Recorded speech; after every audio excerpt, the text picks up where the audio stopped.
Our first panel today is going to be on funding your creative project. And we are very happy our speaker is an internationally known thought leader when it comes to funding, when it comes to information technology, when it comes to branding. And so without any further ado, I'd like to welcome Matthew Lesko. Thank you.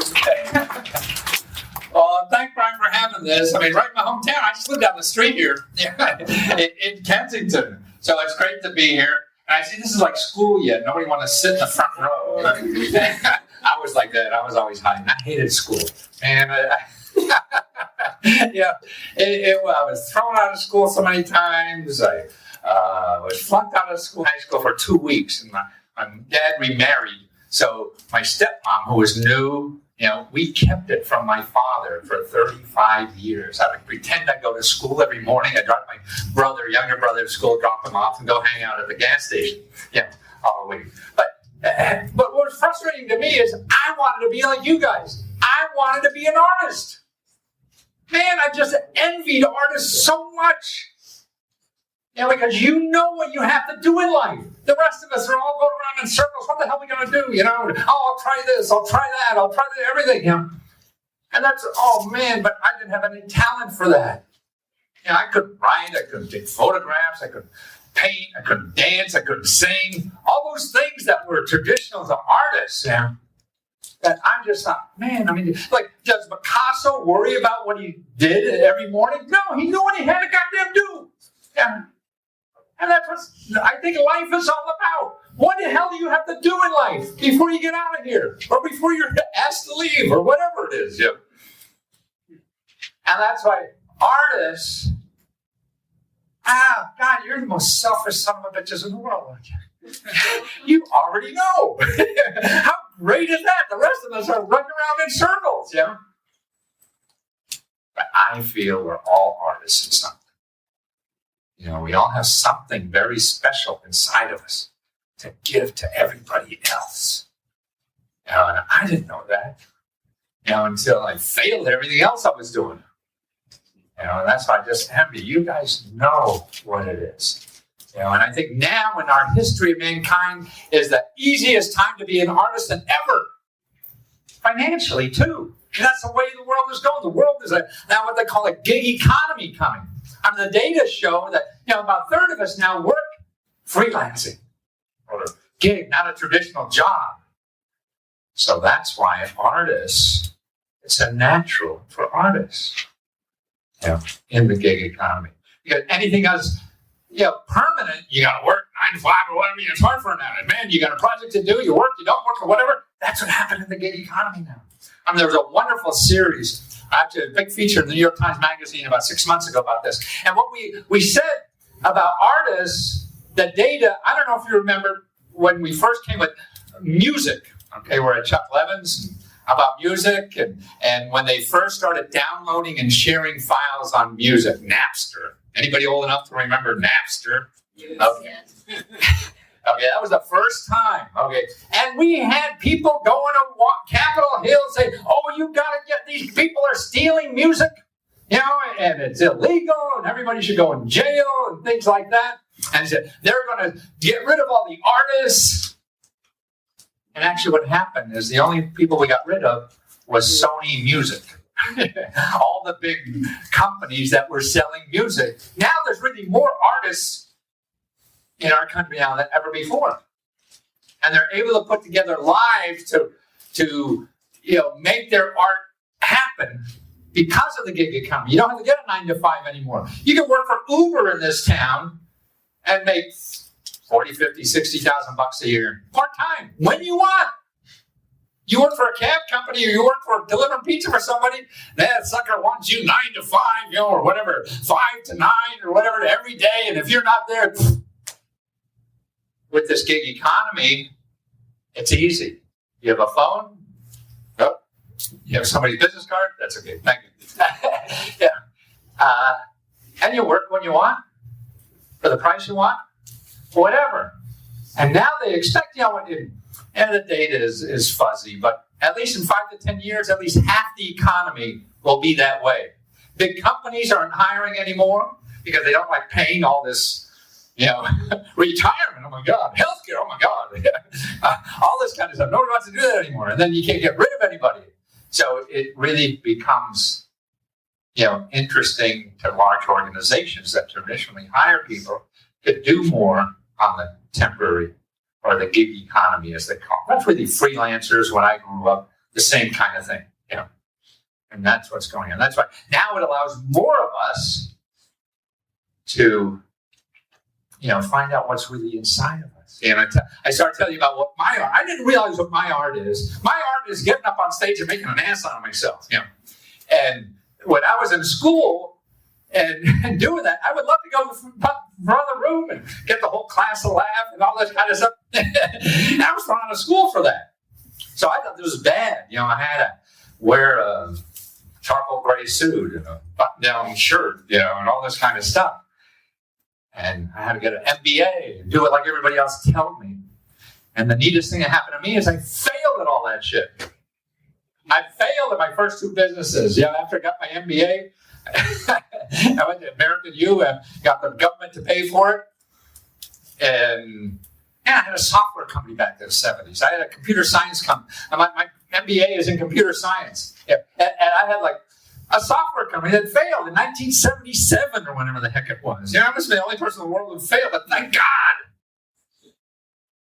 Because I had found what was inside. I haven't worked since 1978.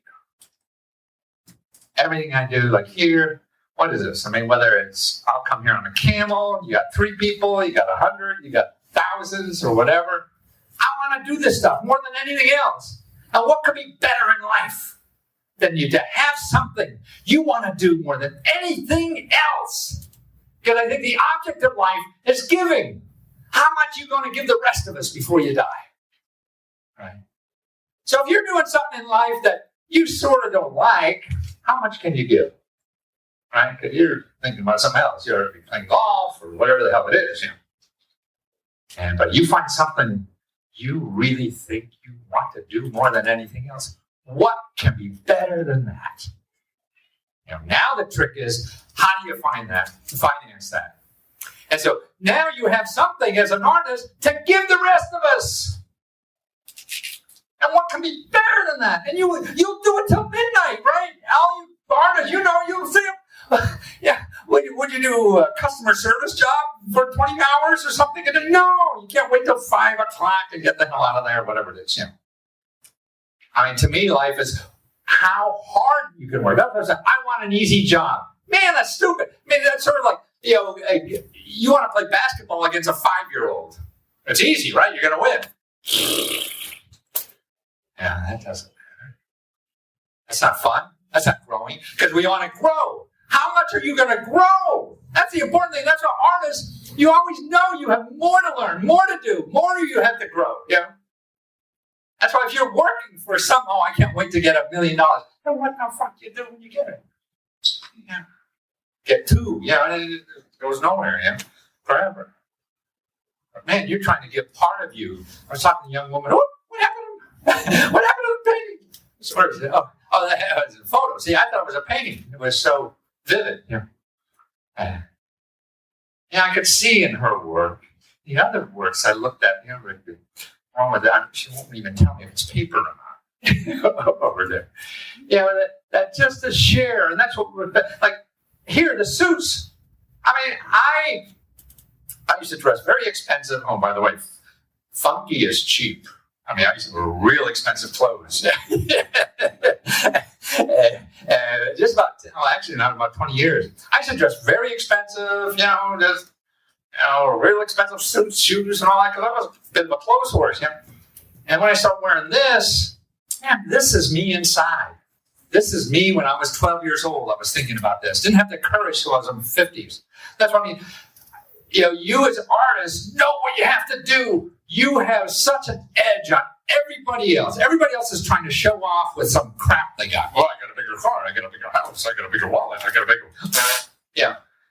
And they're not growing inside, are they? Because they don't even know what the hell to grow inside. They're growing outside. Oh, I guess I work for a bigger house. Oh, then a bigger one. Then I live in a hospital or something. If it's not big enough. And that's what's cool about you guys. You know what you have to do in life. And the more you spend time on it, the better you're going to be at it. The more you can get. And it's like loving in our personal relationships. I see no difference at all. In a personal relationship or your talent. You want to give as much as you can to somebody else. Right? In a personal relationship. And that comes from the inside.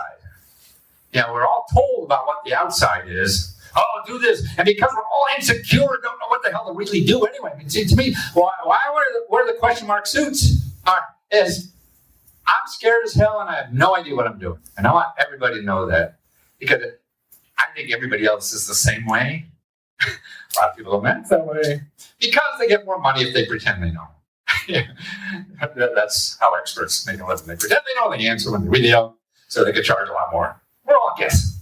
But if I have more people, admit they're guessing, that seems like, sort of like let the air out a little bit. If we could struggle through this life together instead of trying to pretend to somebody else that we know the answer. But doesn't seem to work that way much anymore. So that's what the suit does me. I want everybody, I walk down the street, I'm scared as hell, I don't know what to do. And what happens to this is it attracts people I know I'm going to like. If you like this is me inside, I know I'm going to like you. So it's easy. You think I'm an asshole? Fine. You don't think this is cool? We're probably not going to get along. We're saving each other lots of time. And I belong to some very fancy clubs in the area here, and people in 35 years haven't said hello to me. They just don't know what to do. People are uncomfortable, and if you're not traditional or whatever, it just they're not disarmed at all. They're just tight, and they become even tighter because they don't know how to handle it, what to say, until their kids come. Then the kid comes, this guy like I was naked in the shower room with for the last 30 years and never said hello to me because he don't know what to do about a guy in a question mark suit. The kid comes and wants to meet the question mark guy. So now he pretends as, I'm his best friend forever, because this kid wants to meet me. That's why kids, man, they know what's going on. They don't think. They don't take out a spreadsheet before they make a decision. They're just going from here. That's right. To me, the older I get, I feel your heart is smarter than your brain. I mean, you want to use your brain to make decisions because you don't want to go off a cliff and things like that. But nobody really knows. And that's why I think love is helping someone else do whatever they want to do.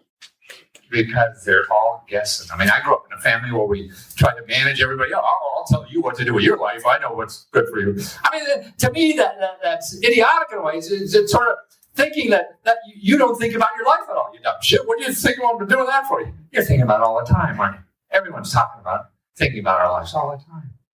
So what gives the right for anybody to tell anybody else what to do with their life? We're all struggling so much. And that's why I think the only way to get through this stuff is to count on failure.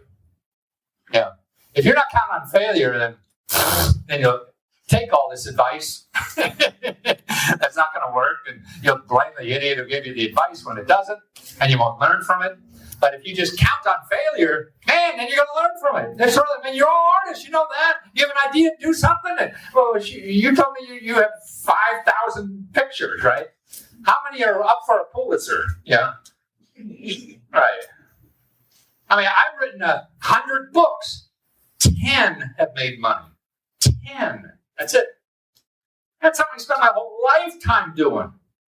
Thinking about it every second of my life. And I'm only right 10% of the time. Or we don't appreciate that stuff because we read this magazine or they see one of my infomercials where I see like, see this guy, in his garage, he made $1 million last Tuesday, Hey, you can always find somebody who'll come on a commercial and say that, probably did, but, that's lightning. The rest of us have to work like, and the only way to do that is to fail a lot to find out what really works. And the only way I think that you're going to get through to fail a lot is by doing something you really want to do. Because it's like a bad date. You know, if you're out with a bad date, you know how, man, you look at the clock at, 9:30, it feels like midnight already, right? Holy shit. And you're just dragging and thinking of stuff to say to sound polite, and I just wish you were home watching the game or whatever the hell it is. You know. But those dates, and all of a sudden it's 2:00 in the morning. Where did the time go? Oh my God! Yeah. Why shouldn't our work be that way?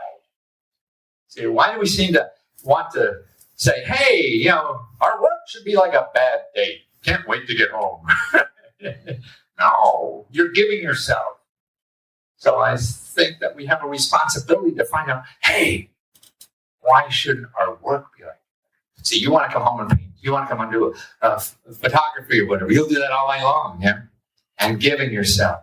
So the magic is, how do you do that? How do you finance while you're doing that thing?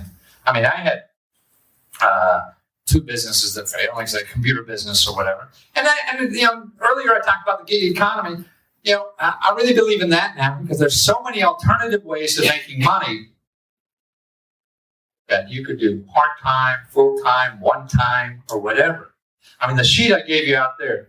Now, this is, if you don't have one, I got some on the back there. These are 46 websites. I said, well, I'll go on the internet and find money. How to make $1 million on the internet.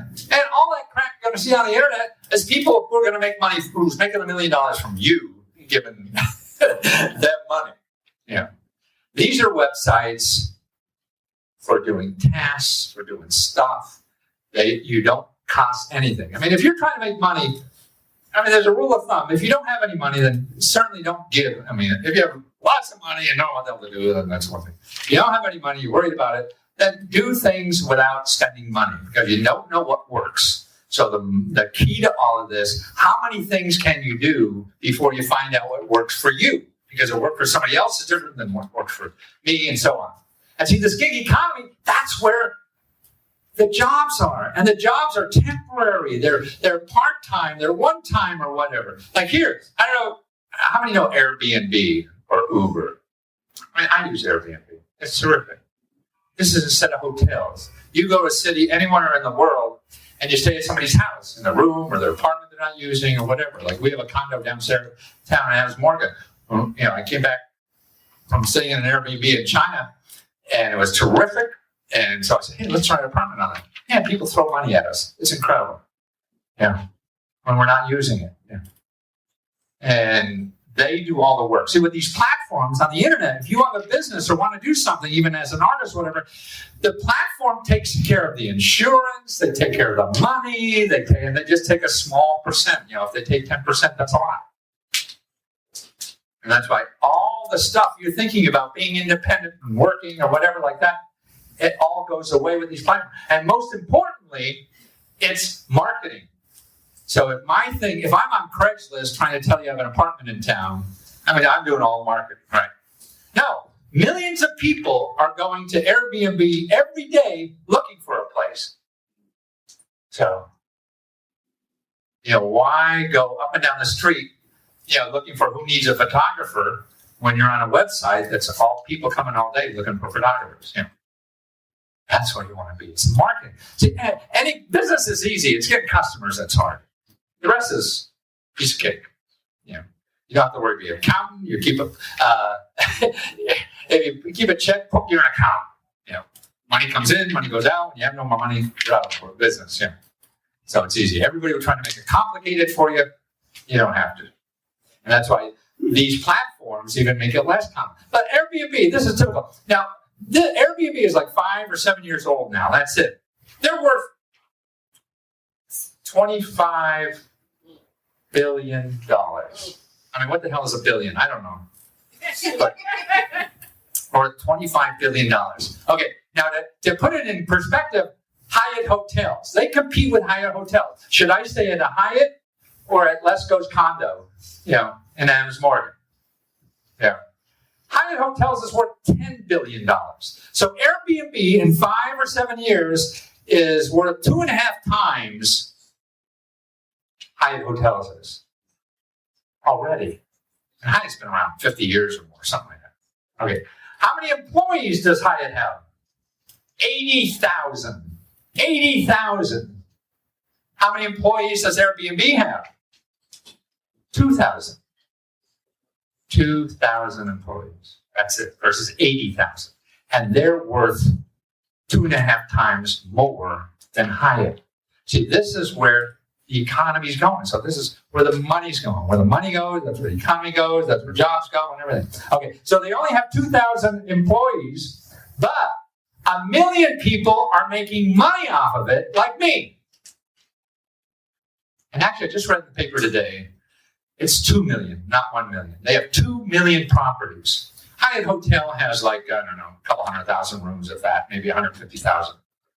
Airbnb has 2 million rooms. They don't own any of it. All they have is a platform. It's technology that's driving all this new stuff. Anywhere you think. So there's ways, there's even a new way to make. You find people who have extra rooms they're not using or apartments they're not using at home. Hey, I'll put this on Airbnb for you because it's a pain in the ass. It really isn't, but somebody doesn't know. They think it is. Just like shine your shoes. We're all in the shoe shine business. Anybody could do it. Shine their own shoes, right? For $5, I could go and get, it's CVS and get shoe polish for the rest of my life for $5. Yeah, but I go to a shoe shine place and $5 I get it done once, right? And I'm just too lazy or who knows what. So that's what we're all in. To me, is the shoe shine. So you find people have that. Hey, I'll put it on Airbnb. I do all the work, the hustle or whatever to get it on. And you split the money with them. What does it cost you to do this? Zip. Absolutely nothing. And this is the new stuff. See, what's neat about new stuff, it grows. In 5 years, you will need a PhD in Airbnb selling or some bullshit like that. When I was teaching computers back in 1976, I was teaching computer science at UDC when it first opened up. You know UDC? Yeah. And I was taking the same course at American University. So I would keep my students one class behind what I was learning. They couldn't hire anybody. Nobody had a bachelor's in this stuff back then. And I've been hanging around computers forever, even back then. So that's what it was like. So that's what's fun about the new stuff. Now they want, you got to have a PhD from MIT to do this. Now, it doesn't. That's what's so neat about the new stuff. Uber, look at that's the other one. The Uber, that's the taxi cabs. And even though there's a lot of things that saying, these people aren't going to stay long. No, people like it so much. And there's a lot of fat cats that make a lot of money on that. So they can do the lobbying to get this changed. But more importantly, people seem to like it more. So in the long run, we have to protect the things we're screwing over. And so there's a change going on. But Uber, that's another company. That's worth $50 billion. That's worth twice as much as Airbnb. $50 billion. And that's only been around 5 years. They own nothing. They're worth the same as Hertz and Avis. No, Hertz and Avis is worth less than half of it. Half of them. But Hertz and Avis together, they're not even half the value of Uber. And they own hundreds of thousands of cars. They have hundreds of thousands of employees.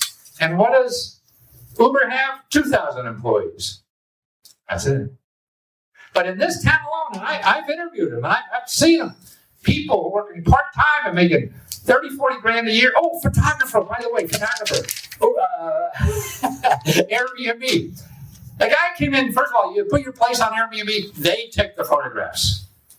But I remember looking at all these photographs, God, I can't take photographs that good. They're terrific, So we put our apartment on there. Photographer comes down.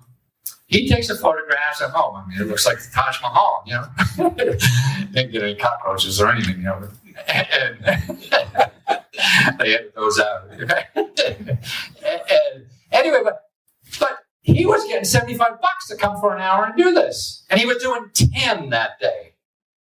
Wow. He was a full-time government employee in IT somewhere, and this is what he was doing on the side. See, now, who would have thought that if you're a photographer, wow, you could do this.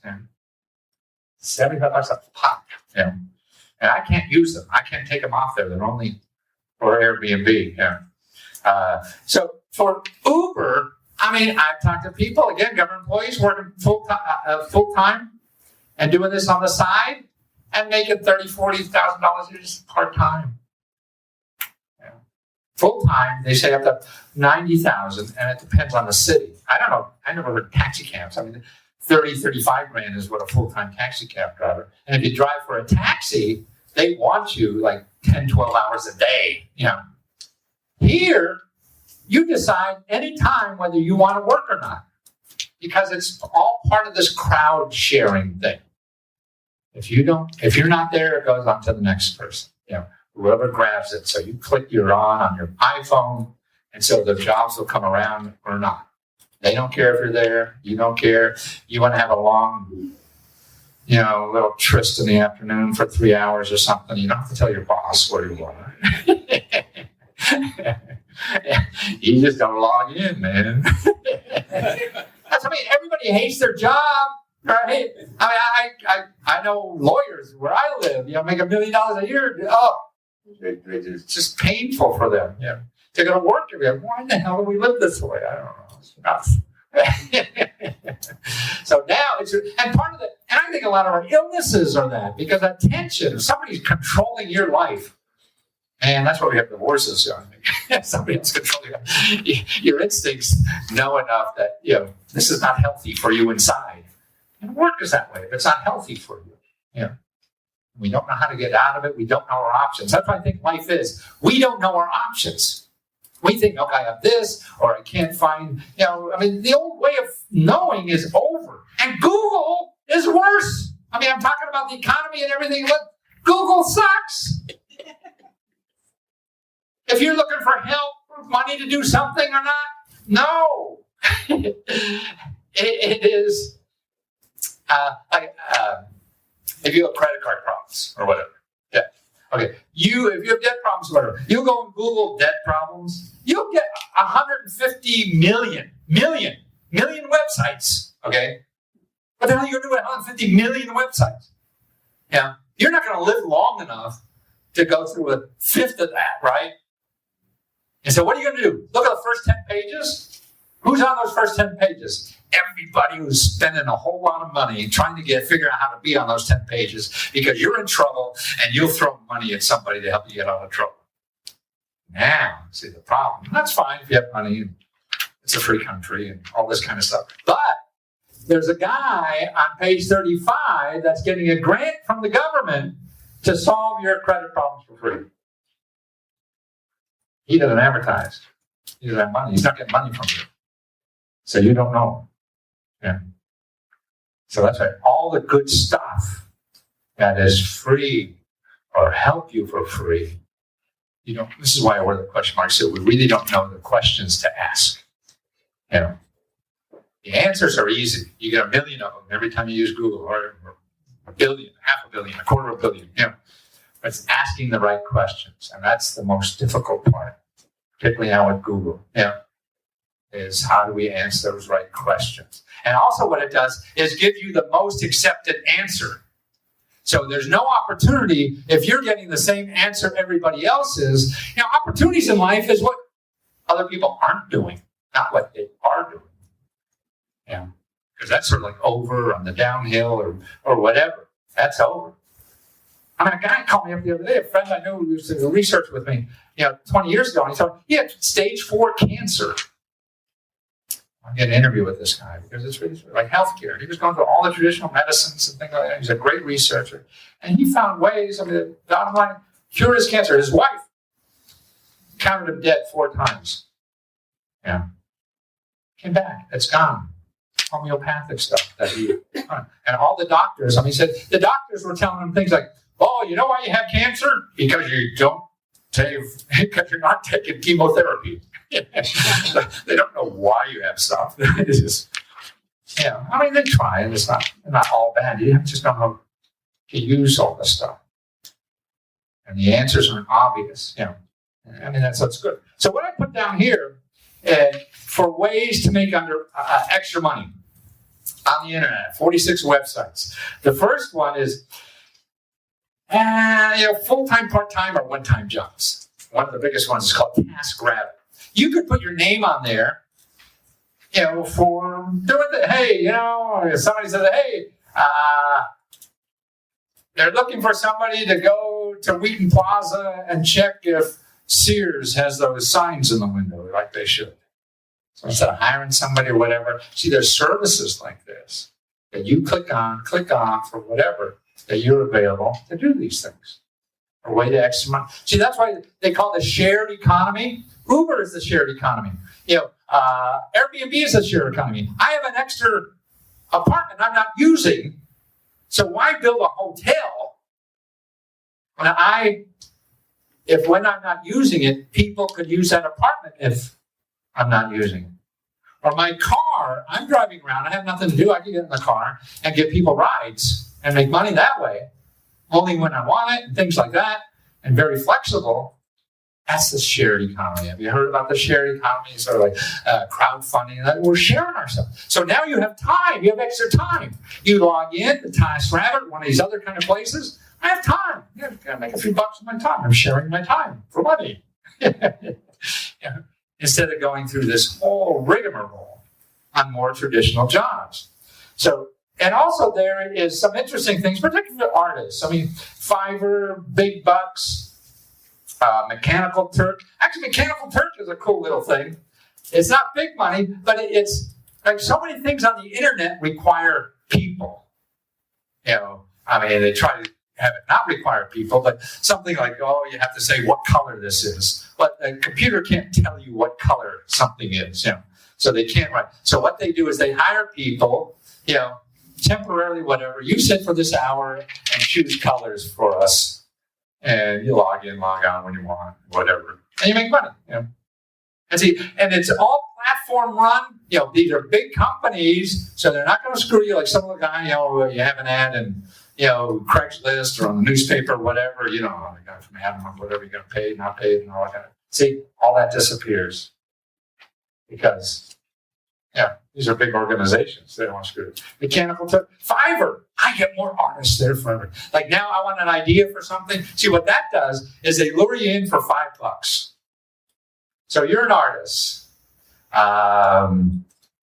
Is that your art there? That's right. And that's commercial kind of stuff, right? So you want to do something. T-shirts. I was looking for T-shirts, okay? I go in for $5. I say, here's an idea I have for a T-shirt. See, and I'll spend like $50 getting 10 different ideas from people. And I get it. It's a platform. I put my books on there. I test ideas. What sells? What will people do? So you can just put, and it costs you nothing to do it. Zero. So you could say, okay, I want to do photography. Okay, I'll make money of that. What's your art? Looking cute. So you want to say, you want to look cute and be a model.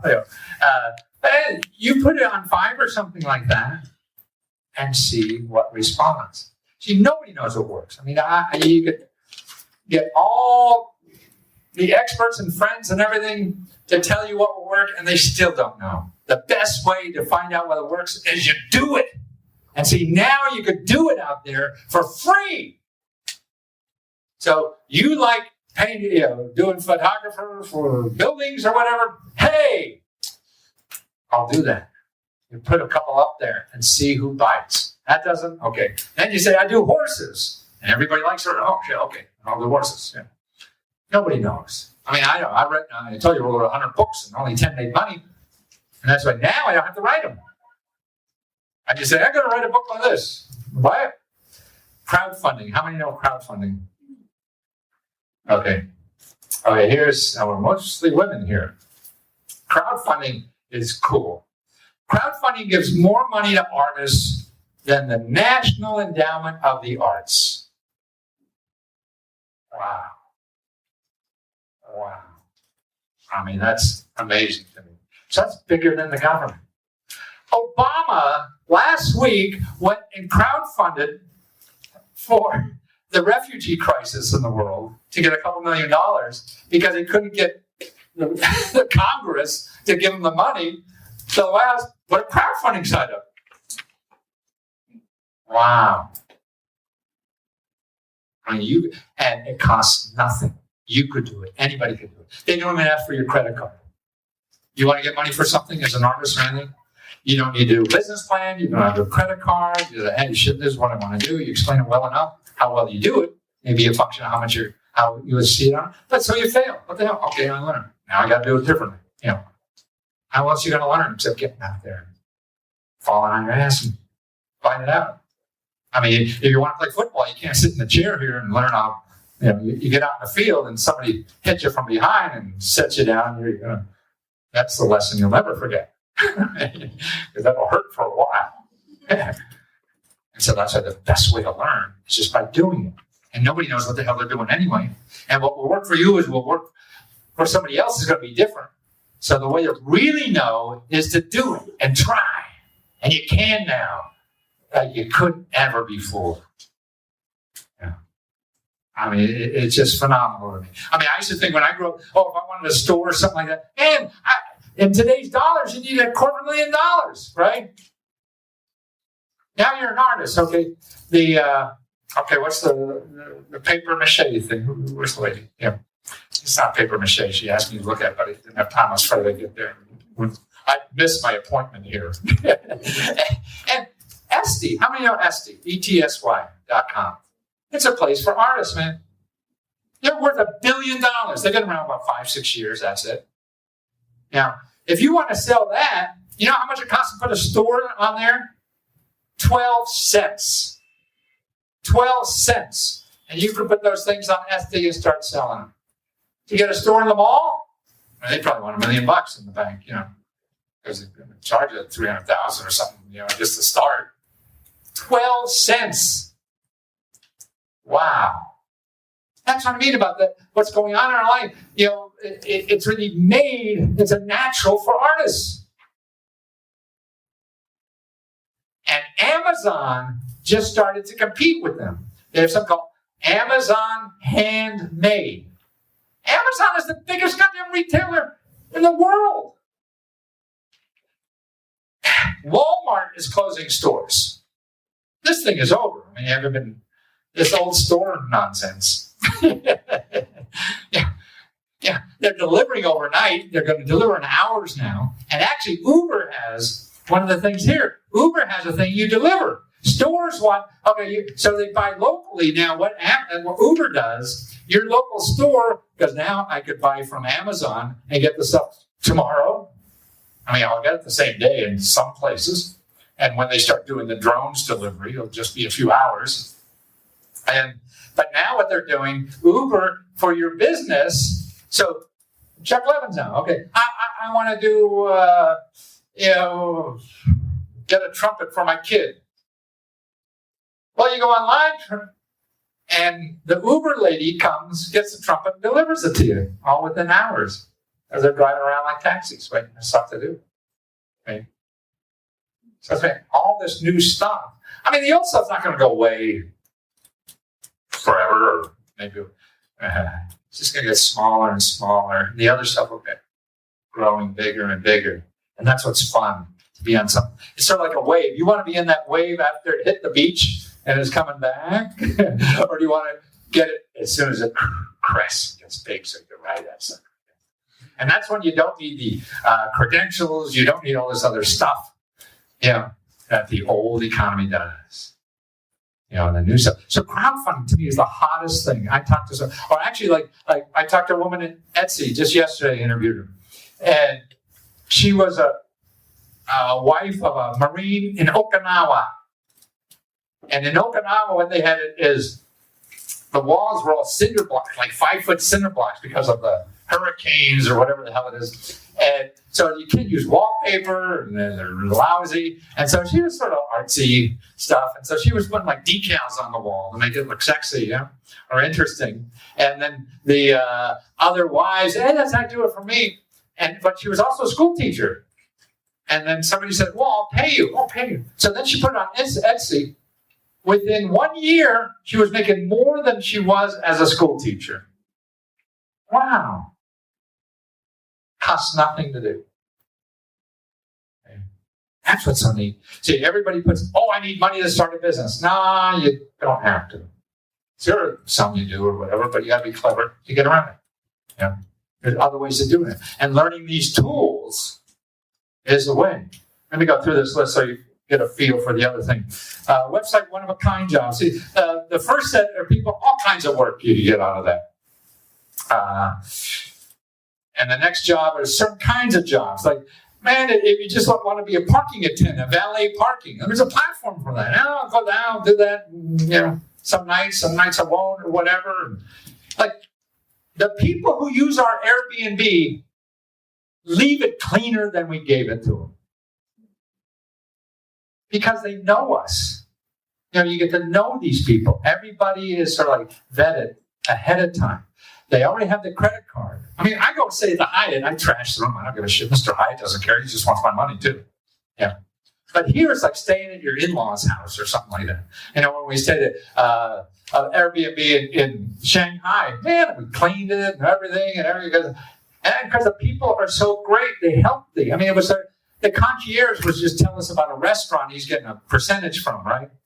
The lady who was, apartment I stayed in, and she got me places to speak. This is in Shanghai.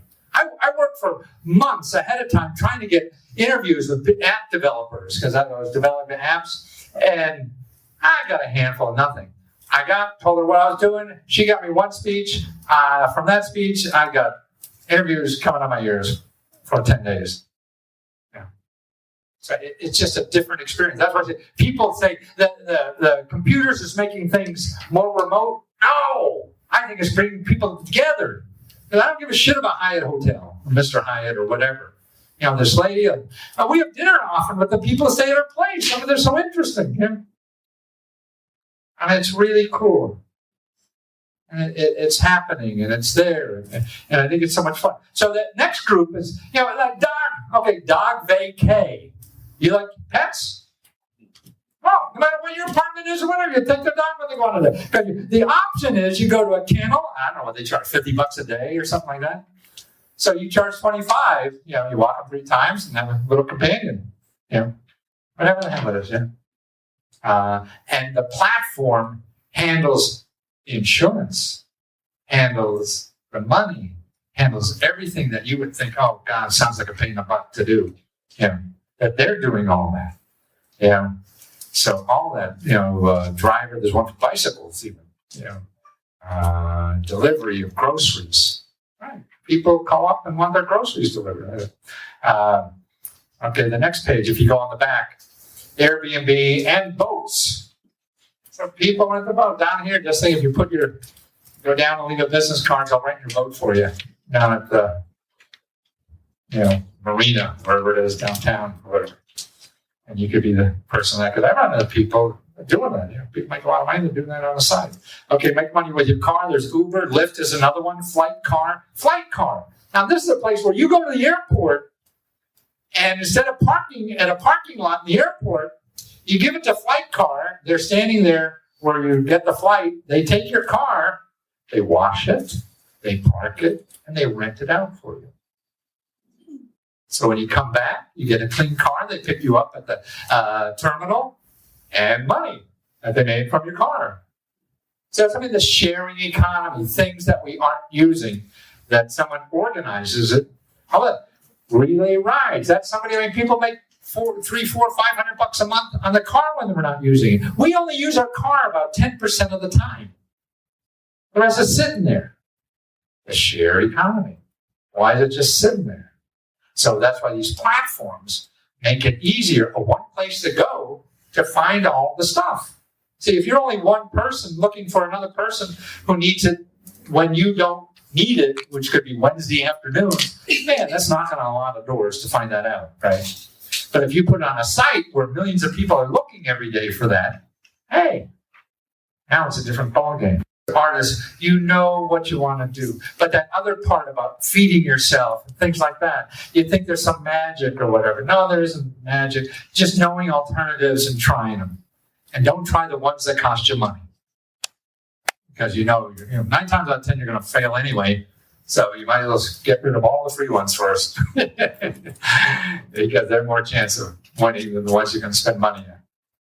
So it's being curious about things and trying things, even if it's stupid. And be careful of your friends, because they don't know. I remember I used to show my friends my commercials. I made lots of money on commercials. And I used to show my friends, what do you think? And they tell me advice. I go back and change them. And then I realized they never bought anything from TV. Why the hell am I showing them? Yeah. And the real proof is in the pudding. The only way nobody knows what works. That's why you have to do it. And then you know for sure. And that's why, see, to me, if your heart is in it, you're going to make it happen more. And then if it's your idea, you're going to learn from the failure better.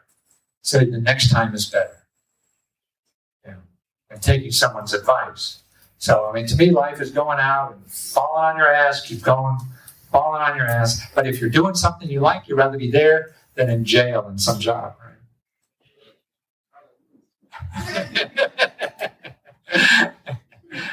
Any questions? I can give you a phone number for anything. Tell me what you want. Somebody tell me. How many have student loans? Okay. Don't reply to any ad of people going to help you with student loans. Okay? No. Call 211 says you need help with student loans. Because most of those that help you are going to tell you about charge you $300-400 to tell you about a government program.